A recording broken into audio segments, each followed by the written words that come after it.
What's good? What's good? I'm back. Yours truly, one and only Paul Pickett, host of the Paul Pickett Podcast, aka Triple P, aka the Common Sense Podcast. Your source for music, sports, politics, world events, and much, much more. Today I'm going to react to a video, a clip I saw on Flagrant, Andrew Schultz and the gang, where they were talking about the pyramids, and anything that deals with the pyramids, I'm always interested in. It's probably the most intriguing thing on the planet to me is the pyramids of Egypt. Before we do, let me give you a word from promopalace.biz. Are you a musician looking for music marketing and promotion? Then look no further than Promo Palace LLC, your one-stop shop for all music promotion services. Services include Spotify playlist pitching, YouTube video promotion, record pool promotion, blog placements, radio airplay promotion, SoundCloud promotion, and much more. With over 2,000 customers and over 10 years of experience in online promotion, Promo Palace LLC is a company you can trust. For more info, please go to promopalace.biz. See you there. That's right. You heard a beautiful lady need online marketing promotions. Please go to promopalace.biz.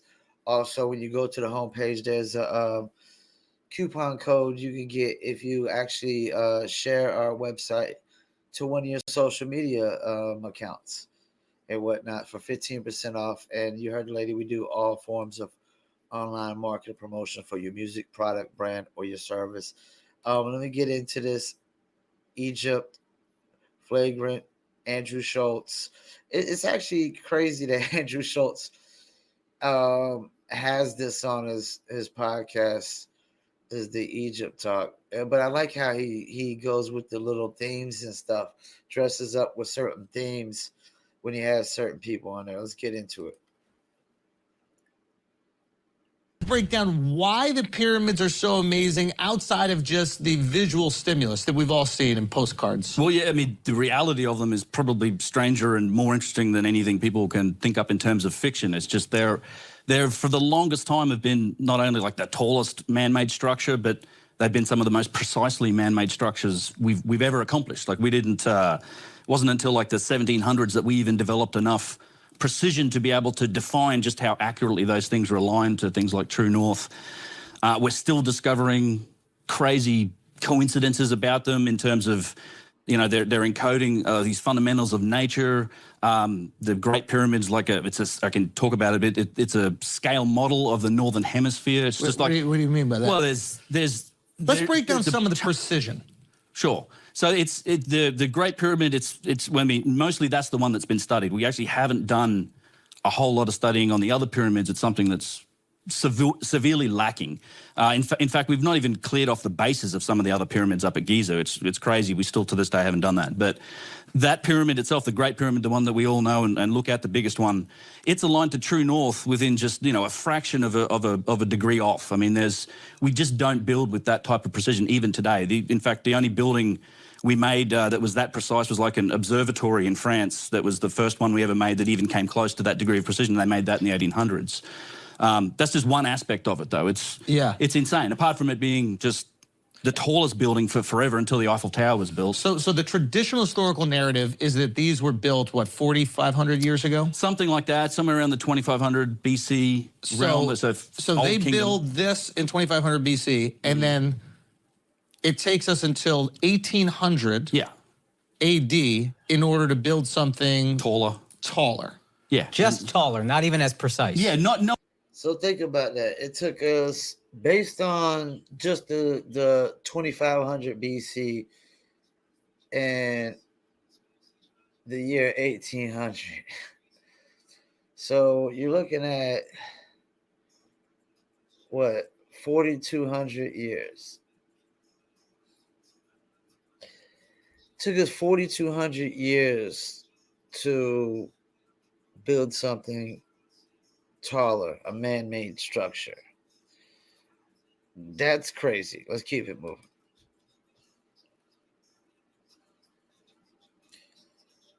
Nowhere near as precise. 4,000 years later, 4,500 years later, whatever it is. So you can understand why people start to question the historical narrative. Well, it falls apart under any rudimentary examination, just the logistics of trying to build that thing alone. So you have to, the way that there's very little evidence that actually ties it to the guy they say who built it. It's a guy named Khufu, who's like a pharaoh of the 4th dynasty, Old Kingdom. And they have to try and tie it to, well, because the whole story is like it's a tomb for him. So, you know, when he came to power, he probably said, we're going to build this thing as my tomb. So they had to get it done inside of his reign. Right. So that sort of pins it to like, well, 20 to 25 years. Okay. So you can break it down from there and say, well, it weighs like 5 million tons. No kidding. And it's like it's made up of around somewhere between 2 and 2.5 million blocks of stone weighing, you know, any of it like 2-3 tons. Some of the big granite blocks on the inside weigh like 70-80 tons. It's insane. And these blocks are coming from quarries that are... Some of them, yeah. The granite came from quarries that are like 1,000 kilometers away to the south. They had to be shipped up. A lot of the limestone, so it's made up of granite in the inside. The outside is 2 types of limestone. The core masonry is this limestone. A lot of it did come from Giza, not all of it. There's actually nowhere near enough quarrying to make up for all of it. The Cairo area, and then the outside casing stone is something called Tura limestone. It's a very fine white version of limestone that came from a fair distance away. But you can break it down from there. So if you go, well, it's 25 years, 2.5 million blocks of stone, it basically means for 25 years, you have to be putting 1 block of stone in place, finished, shipped, carved, quarried, put in place every 5 minutes, every day for 25 years. 24/7, nonstop. Now think about what he just said. I mean, that seems physically impossible. It seems physically impossible without some kind of technology that they had that apparently was lost or probably destroyed. And we've been disconnected now with that technology. That's the thing.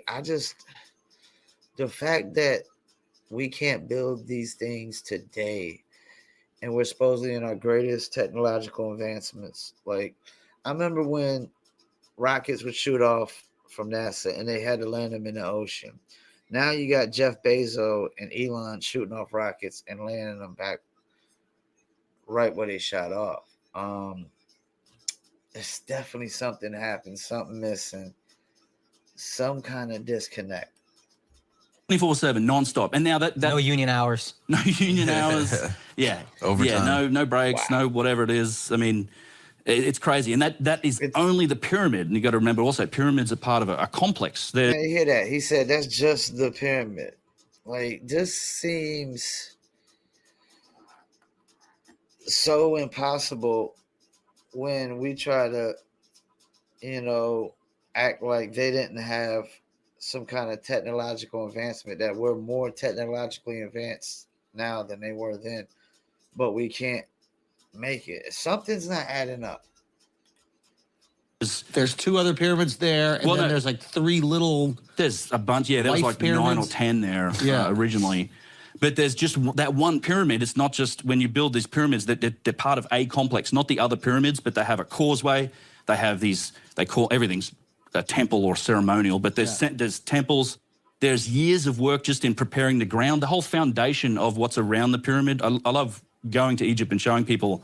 Everyone stands there and they look up at the pyramids. I'm like, look down at your fucking feet. Look at what you're standing on. There's these massive floor tiles that have been put into the ground. Some of these things weigh up to like 200 tons. And they're fit together like a geometric puzzle and done so precisely you can't stick a razor blade in between the gaps. I didn't know that. Oh, it matches. It's pick insane. up on that at all. So you're saying that they dug down and then created a flat surface, A foundation. and then tiled the foundation. Yeah, with these, but some of these, I mean, you're talking tiles this thick, some of them even bigger. In fact, the middle pyramid is even more impressive in that regard. Because it's built into a side of a hill, like it's literally a sloping hill. So they dug down on this side and they raised it up on this side. They made this flat platform for it. And it's just astonishing engineering. So you got to factor in, and of course, these types of... Sounds like architectural geniuses. But to do it all by hand, it doesn't make any sense. It doesn't add up. Projects, you don't just make it up as you go along, right? So how long does it take to design it, plan it, put the plan, that's years. doing the foundation work, that's probably years. You have to make sure there's enough stone to even achieve it. Just logistics is this massive problem. I actually would love to do the exercise of working backwards, because we've done some experiments on things like, okay, using really primitive methods, which is what, you know, the mainstream guys say they used. It takes this long to cut stone. And we've done a few little experiments here and there, but you can use that and work backwards, try to estimate how many cuts of stone do we need, how long would that have taken, how long is it going to take to ship this ship. That's right. You can see based on, what is it, axe and chisel or whatever it is? Yeah, chisels. So, well, this is the thing. Hammer and chisel? The stupidest thing about it all is you see these wonders of ancient Egypt, the pyramids, these giant granite single-piece statues and columns, and they tell you that it was all made with round balls of stone and flint chisels, just like repeatedly bashing on them. So let's assume like grinding it was. on them with sand. But let's assume it was. You could calculate. No. But even if we were to, like, you could calculate how long it would take to take that round stone and the chisel and chip away and create these perfectly. I don't. They're not even symmetrical, but like these perfectly shaped, you know, blocks. You wouldn't even be able to get them perfectly symmetrical. But even as close as you could calculate how long it would take. Yeah. And have you tried? This is the thing. This is when they get into this, the carvings of faces and things like that. Like, the idea that you could do this perfectly every single time, it just seems like they had some kind of laser technology that we don't have today. Some kind of laser technology that we don't have today. Something that was lost in some catastrophic event or something. I don't know. But it just doesn't add up. It doesn't make sense. You could do that math? No, but it's on my list of things to do. In particular, I'm interested in like the granite as well, because because the granite's so hard to cut. Granite's so hard. There's a few things involved in the granite. It's you know, they say, well, they grinded on it with sand, and like they get a copper bar, and we've done these experiments. It's much harder. Like, that's the other thing that people try to compare, like the work of the Romans and a lot of times the Greeks. They all worked in marble. Like, this is a very, very soft stone relative to granite. Like, frankly, granite's a stupid material to try and do this stuff in. It's harder than steel. It's like a 6.57 on the Mohs scale. You know, diamonds at a 10, your fingernails at a 2, copper's at 3, bronze is a 4, steel's like a 5 and a 6. What is marble, out of curiosity? Marble's like, I think it's like a 3-ish. So this is theoretically twice as hard. Yeah, it's just a super soft. I mean, super hard. You had mentioned like molecular manipulation.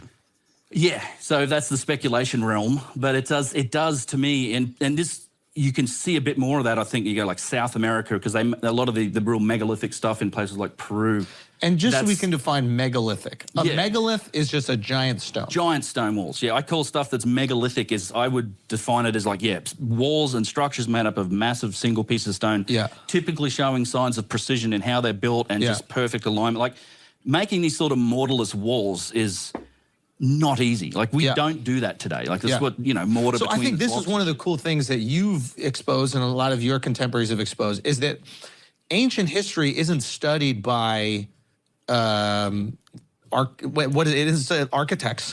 Do you know what I mean? And engineers, right? Like, so they're applying these ideas and principles to the information that they have, but they don't know what the fucking Mohs scale is. So they're finding some tools and they're seeing some rocks and they're going, okay, this is how they probably chopped up the rock. And in their mind, engineering is limitless. You can do whatever, whereas an engineer would be like, no, you can't. Well, an engineer shows up and then it looks at the granite and goes, wait, they did what with the granite? Yeah, it's the engineers that come along, and in a lot of cases, the whole, like, all of the problems that come up with that orthodox story when it comes to engineering topics, that's been raised by engineers. It's a strange thing to me. It's like, you wouldn't ask an archaeologist to design the chair that he's sitting on, right? Yeah. But if it's an ancient chair, he's going to claim domain over it and dominion over it and say, I'm the expert, I don't care what you say. Yeah. And that makes a lot of sense. What they're saying is archaeologists find these things and they're like, they're the experts on how the pyramids were built, when you're just really the expert on finding these things,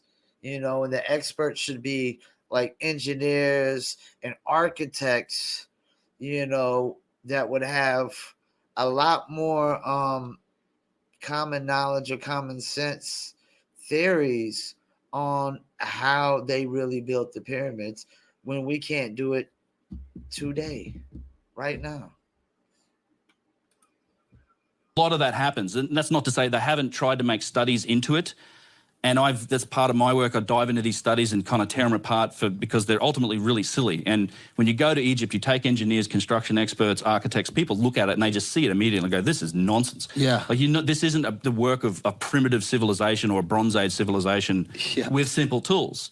And then, you come back to the pyramid, and when you start to realize, like, there's so much more involved in this. There's evidence of this, of the people that build it having, cosmic knowledge, having knowledge of the planet, the dimensionality of the Earth to a crazy degree. Like, so if you take here's an easy statistic. If you take the height of the Great Pyramid, you multiply it by 43,200, you get the polar radius of the Earth. So what does that mean, polar radius? So from the center of the Earth to the North Pole, polar radius.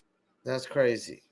Now, listen to what he says after this. If you take the perimeter length of the Great Pyramid, you measure around the perimeter of it, and you multiply that by 43,200, you get the equatorial circumference of the Earth. So the length of the right. So basically, he's saying you take one part of the pyramid, and you multiply it by 40. I think he said 43,200. And you get the Earth, from one equator to the other length. And then if you take the base and multiply it by the same number, you get the width of the Earth going around. Now, think about that right there. In order for them to know that, they'd have to know the full length of the Earth and the width and then the length from equator to equator and then across. They would have to know the length of that. That means how would they not know that there's a North America land? Like, you mean to tell me they know the whole length and width of Earth, but they don't know there's a North America over there? I mean, wow. That's why they say, I don't even like to say Christopher Columbus rediscovered America or discovered America. I like to say he mainstreamed America. He mainstreamed it, But let's keep it moving, because that's just crazy that they knew that. That long time ago. That probably means that around then, maybe the continents were together. Like some maps suggest that the continents were together at some point, and they separated during, I guess, some massive plate shifts. Some massive earthquake or plate shift or ice age. I don't know what it could have been. But, it just seems like common sense and common knowledge to me. That they knew the length and width of the whole planet. They would have to, they would have, like, how would they know that? That's crazy. Of the equator. This so it's 43,200. This gets into Randall Carlson territory. It's a 432, 72, 7. It all relates back to I guess the cosmic sort of cycles and all of these the processional numerology. When you talk about precession of the equinoxes, are you familiar with this term? So it's the great year. Right now we're in the age of Pisces. It's that 26,000 year cycle that's defined by where the sun rises on the solstice, and it's like under what constellation does it rise. So right now we're in the age of Pisces. We're transitioning into. There's a whole song about this. You know what the next age is? Aquarius. The age of Aquarius, right? And in fact, there's references in the Bible about this. It literally and think about it, like Jesus kind of represents the age of Pisces in a lot of ways. Oh, look at people. They have the fish on the back cars, of the car. Yeah, they have the Jesus fish on the car. It's always a giggle because it's like, okay, it's Jesus, but it's an analogy for the age of Pisces that we live in. And he was, part of his disciples were a fisherman. He fed people with bread and fish. The age before Jesus, 2,000 years ago, was the age of Aries, the ram. And that's me. I'm an Aries. That was the age that represents my zodiac. And this thing, I never knew about this thing, this cosmic cycle thing. And this thing is so interesting. It makes me think that I might not need to totally dismiss the Bible as much as I do. It definitely has some significance if we're looking at it in the cosmic cycles way. And it just shows you that all this is just deeper than we know. It's deeper than we think. And we really have no clue. We're so disconnected just because of the fact that we can't rebuild the pyramids. There's some disconnect in history that we've lost. So think about another biblical figure that existed Isaac. in the old time. Well, yeah, Moses as well, right? Oh, right. And he blew the ram's horn, you know. And before that, I wonder if that was him trying to talk because he had a speech impediment. So I wonder if like they thought it was a ram's horn, but he was just like, hey. yeah, maybe it just sounds like a ram's horn. Yeah. Yeah, it could have been. Yeah, but regardless, okay, it still makes sense. Yeah. Yeah, well, and then it goes further too. It's like you go back further, and the age before that, another 2,000 years before that, was age of Taurus the bull. So the sun's rising under the constellation of Taurus on that spring solstice. And the story about Moses, do you remember what happened when he came down from Mount Sinai with the commandments from God when he was, you know, what he found his followers doing? Yeah, worshipping Baal. Yeah, worshipping the golden calf. And he murdered all those motherfuckers for it, and they smashed the idol up. It's sort of representation of age of Taurus is ending. Now we're in the age of Aries. Now we're in the age of Pisces. And then there's a part in the Bible, I can't just going from memory, they're talking about Passover or the Last Supper, and one of Jesus' disciples asked him, you know, what will we do without you, O Lord? Like, what happens when you're gone? He says, you know, have no fear, go into town, find a man bearing a pitcher of water, follow him to his house, and there you will find sustenance. So, you know, how is Aquarius described or shown? It's like a man bearing a pitcher of water, right? Mm-hmm. They're literally telling, so it's this cosmic knowledge that's encoded in these stories. Okay. And it's encoded in monuments like the pyramid. It's not, you know, they even have knowledge of the pyramid. It encodes the specific shape of the Earth. By that, I mean the Earth being this oblate spheroid, right? We're a little bit fatter around the edge than we are around north-south, right? Because we spin. Yeah. So we're not a perfect sphere.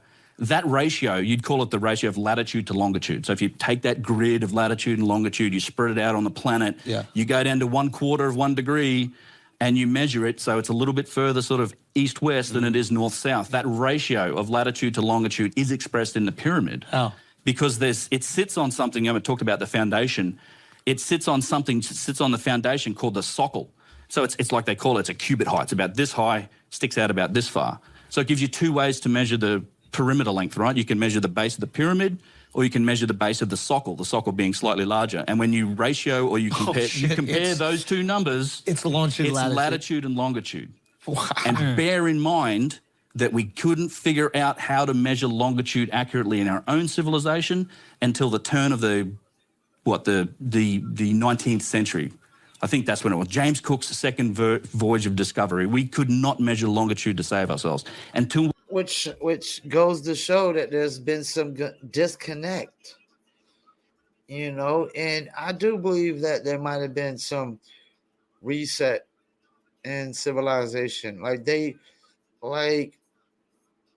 You know, and I'm not saying they had rockets but they had some technology that we didn't have or we don't have today. You know, they might not have been, you know, they probably didn't have cars and all these things, but there was something that when it comes to building big structures and just big man-made things, there was something they had or they knew that is lost today. Some information that has been lost or destroyed, and you know, we haven't been able to rediscover to this day. We developed chronometers and watches accurate enough to do so. And you're saying according to the traditional archaeologists, 4,500 years ago, and you believe probably much longer, they knew. Yeah.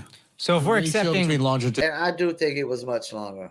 I think it was much, much longer than we think.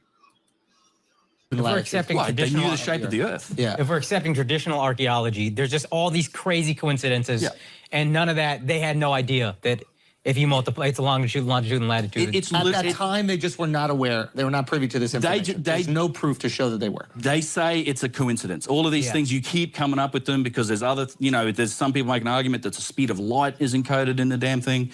There's all these crazy golden ratios and metrics when you get into like the King's Chamber and the geometry of that.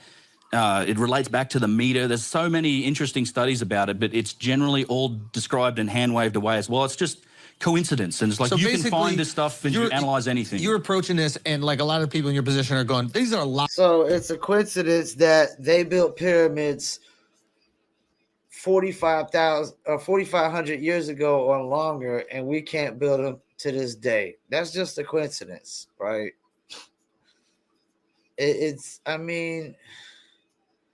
We could build skyscrapers, the Statue of Liberty. I've seen bridges in China where like the bridges move and go onto the side of a mountain. We could build all this stuff. We could build rockets and missiles, but we can't build a pyramid. Why is that? Because something's missing, man. Something's missing. A lot of coincidences. And it might be easier to look at these people who built the pyramids as a different group of people than the dynastic Egyptians that lived, 4,500 years ago. Exactly what I think. I think what we're looking at, and it goes so much further than the pyramids to me.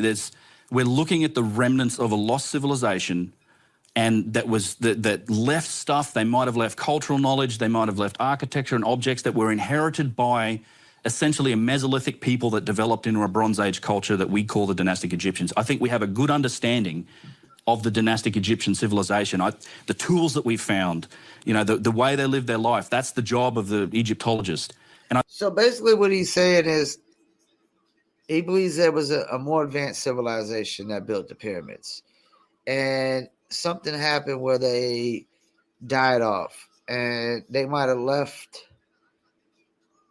things behind for other cultures or other civilizations that inherit, and they just didn't understand that technology or what they had, which makes a lot of sense because we still have we still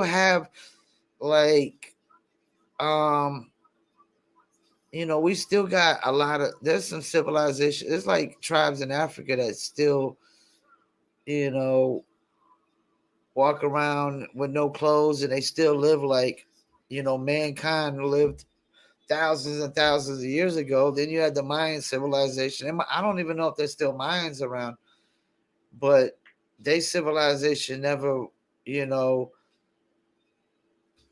wanted to adapt into living in, modern civilizations. There's just a lot of civilizations that try to stay as old and traditional as possible. It was like with the Native Americans we were trying to do. They're just trying to stay with their traditions, their old traditions and old ways.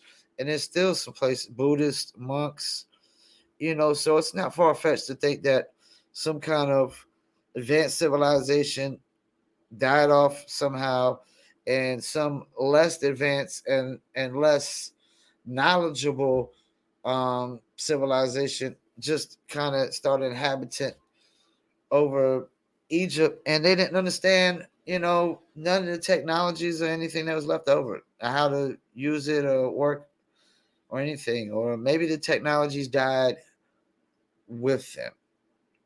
All I know is these, you talking about being ahead of the curve.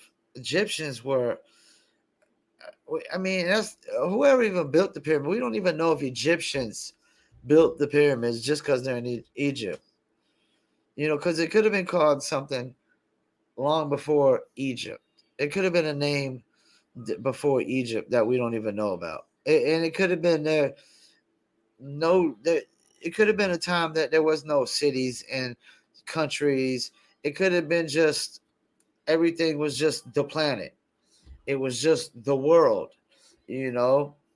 There had to be a time where there wasn't countries and borders and division, when it was just everybody was just roaming the planet, and it was just the planet.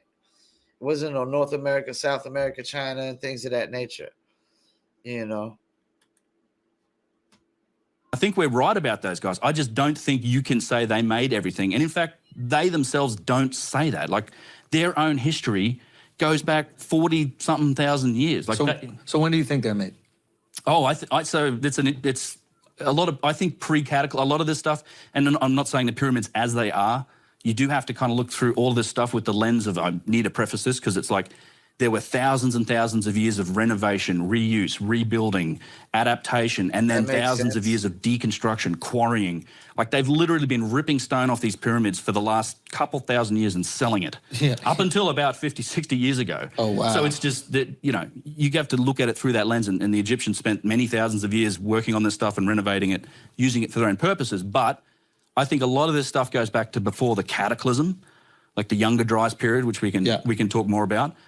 But potentially goes back way further than that. If I'm going to speculate, I mean, hundreds of thousands of years, potentially 50, because, and this is where it gets interesting, because there's so many other vectors from modern science right now that should be affecting that story of history, right? The last 20 years, we've seen incredible advances in our knowledge base, not just the cataclysm stuff. To me, that's the key that kind of unlocks the whole picture, but even the history of the human race itself.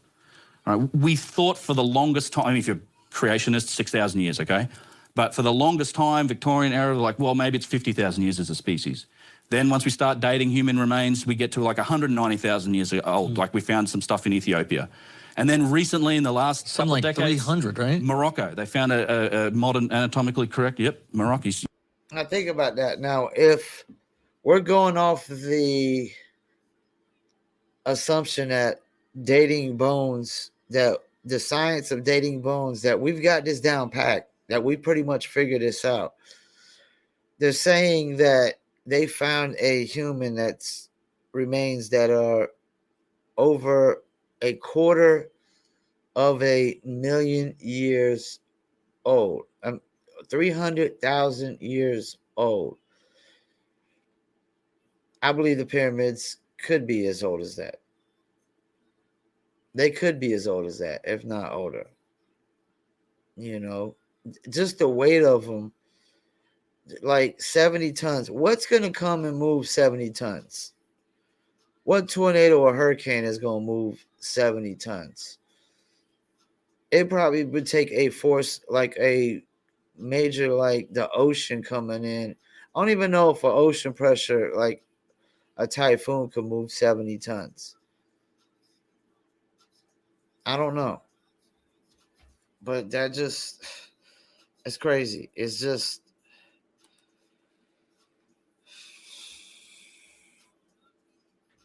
I don't think we'll ever know who built the pyramids. Like, I don't think we'll ever know who created us. I don't think we have any realistic idea of who created us, and who built the pyramids. And I would not be shocked. I would not be surprised if whoever created us also built the pyramids, or helped us build the pyramids, or gave us the technology, or, like, that's the thing. Like, whatever, like, I don't like to use the term God. I'm not naive to not think that something created us. Something,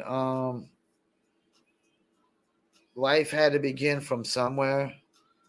It didn't just poof out of nowhere. I don't think there had to have been some kind of organism or that grew into something or evolved into something or something. Life began from something. I don't believe like life began from nothing, like the Big Bang Theory, or like the Bible says God created the heavens and earth and all this, and it was basically nothing.